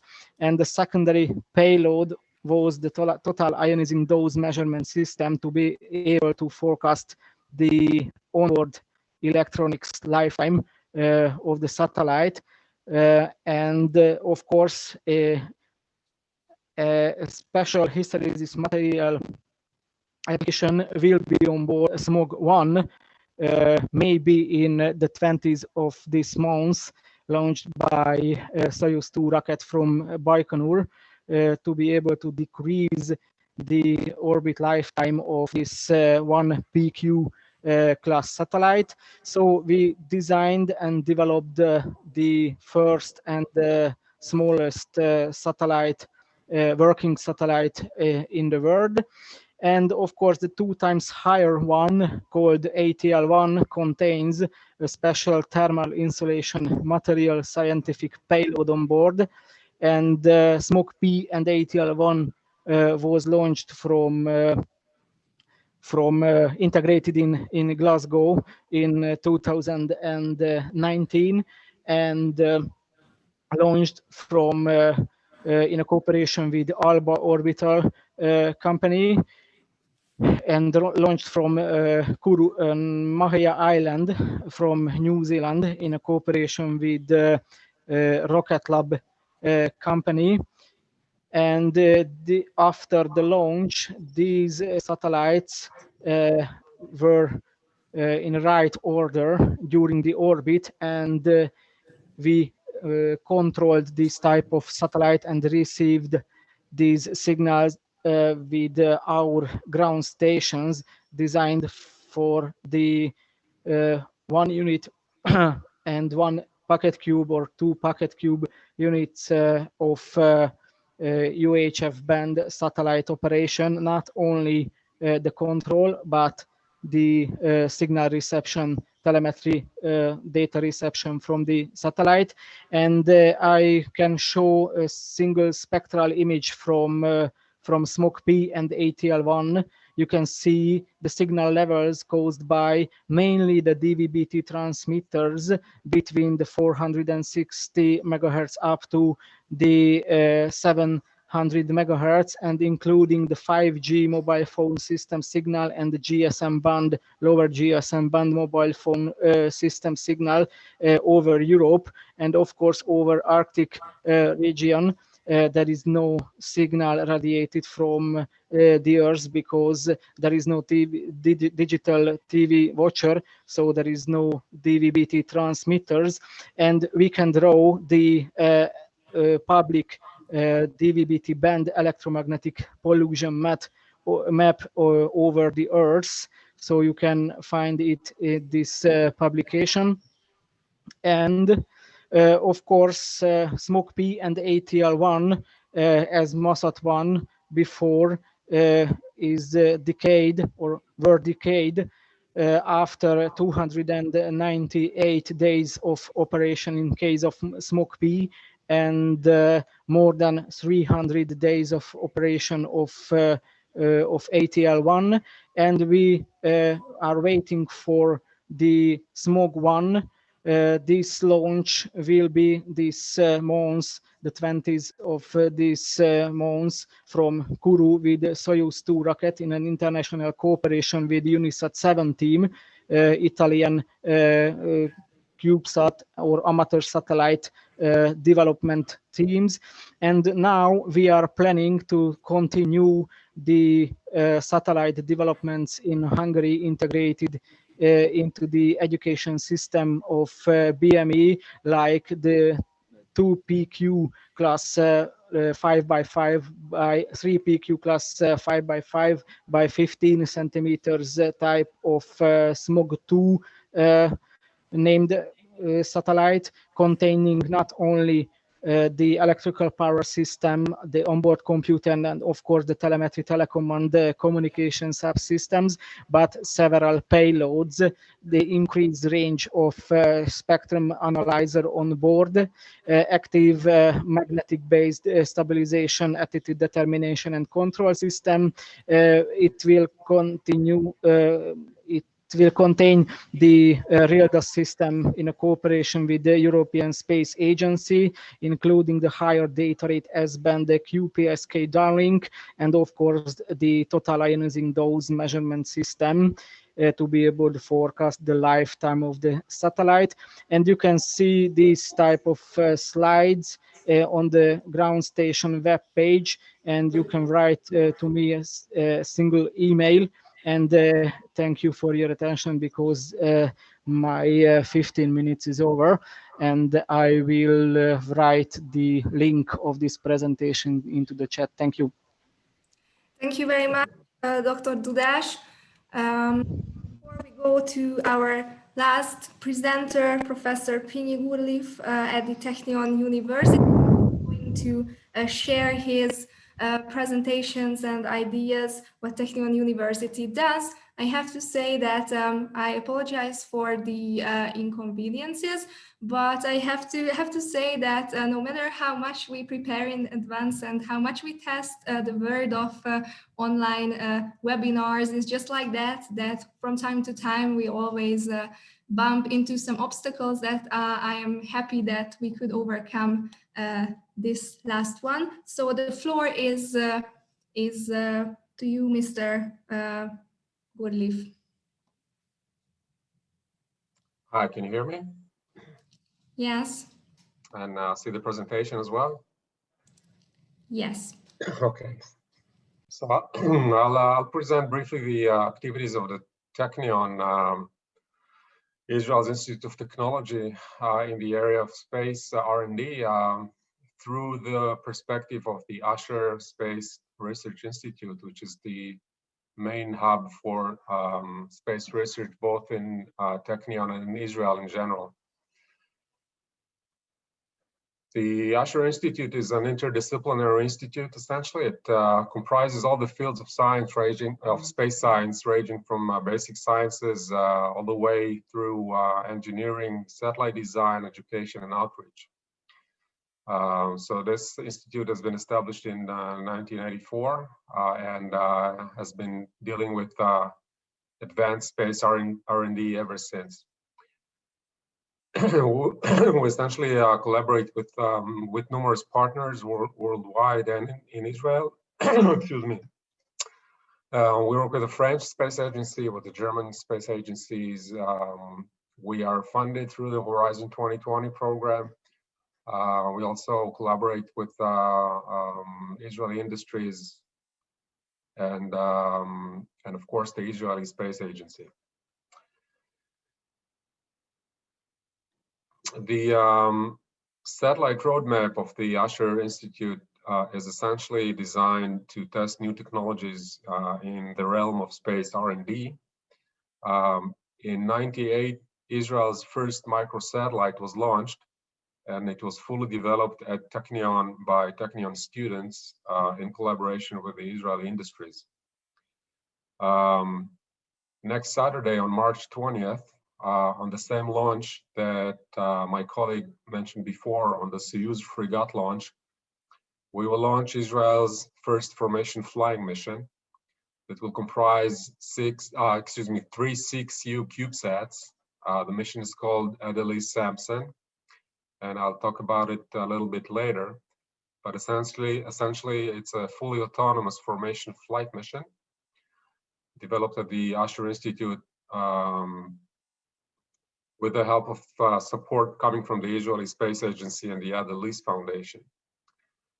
Our roadmap also includes satellite miniaturization, and we are testing new reaction wheel technologies based on some of the research conducted at the Institute, and electric micropropulsion called vacuum arc thrusters. And to that end, we're launching a 2U CubeSat in a couple of years. We also plan a continuation project for Samson, which is called Samson 2. This will provide geolocation services on demand. We are a subcontractor of the Israeli Space Agency and the French Space Agency in a project that was mentioned by Mr. Blasberger before for Earth observation.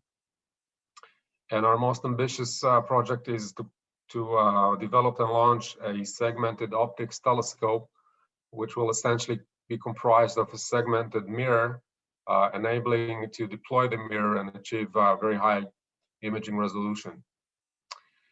We've done a lot of applied research at the Institute, and we have a number of interesting results. One of them is a fully autonomous formation flight software that can actually coordinate and manage satellite formations and constellations. This is important for all the future developments in the space field, which, as you know, includes the launch of mega constellations. We have been developing some accurate timing devices for satellites that are not based on atomic clocks, but rather on coupling GPS clocks and quartz oscillators. In addition, this institute has been traditionally very strong in the development of rocket electric propulsion systems, all the way from electric thrusters for medium-sized satellites and to nanosatellites. We've recently established a lunar landing mission simulation center here at the Institute, which is supposed to help the Israeli efforts to land on the moon. We are almost finalizing now a breakthrough electric thruster, which is using the Hall effect, which is it's an effect in physics that enables to accelerate plasma. Usually, the power range required for that is extremely high. It's about 1 kilowatt, but we are managed to operate this this thruster with only 10 watts of power. In this institute, we have a number of specialized labs. One of them is called a Distributed Space Systems Lab, and this lab is dedicated to the development and implementation of technologies related to formation flying, rendezvous, proximity operations in space, autonomous replenishment of satellites in orbit, and so on. So this is a really specialized facility. It was the first of its kind in the world. Now there are some other research groups that have basically adopted this technology. And based on some of the experiments conducted at this lab, we managed to develop and launch next week the Samson mission. What you see here is a miniaturized electric thruster that was developed in the institute. The size of the plume that you see here is about 5 millimeters. This is called a vacuum arc thruster, and it's ideal for controlling CubeSats mentioned before very accurately. This is a small version of the larger Hall thruster that you can see working here. This is a thruster, electric thruster, which we call Camilla. It's the most effective Hall thruster in the world at the power level of 150 watts. We recently established a new lab at the Institute called the Space Optics Lab. In this lab, we are developing new approaches for space telescope designs. One of them is shown in the slide. This is a deployable mirror. As you can see, you can squeeze this mirror, this telescope, in a very small volume, and then deploy it in orbit. This way you gain volume and you gain weight, but you do not compromise the resolution of the images. On the contrary, you can get very high resolution images. So this is like a miniaturized version of the James Webb Space Telescope. And this is a project ongoing in collaboration with Elbit, which is Israel's powerhouse in what relates to optical space imaging. This is a ground station mission control center.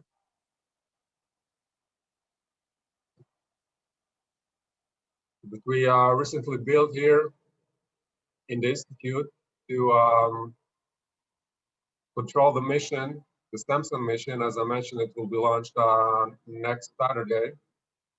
It's a formation flying mission, one of its first kinds in the world, fully autonomous formation flight mission to enable geolocation or the identification of some emitting source on the ground for search and rescue missions, so on. And it was quite an operation to construct the ground station for that, because these satellites are very small, but on the other hand, they're very sophisticated. I have 3 different bands of communication. And this large antenna that was built to control the satellites was designed by Orbit, leading satellite communication company. So this is a 4-meter antenna. It's a very fast steering antenna, so it can track all the 3 satellites of Samson simultaneously, because they're very close when they fly information. So the Samson mission, as I mentioned, launch date March 20th on board a huge frigate launcher. It's a fully autonomous formation flight mission. Each satellite has a fully capable cold gas propulsion system, very powerful propulsion to enable correction of launch errors and maintenance of the formation in orbit. This is just a slide so you can see how complex the satellite is with its 6 units. It's packed with avionics, GPS receivers, sun sensors, and so on.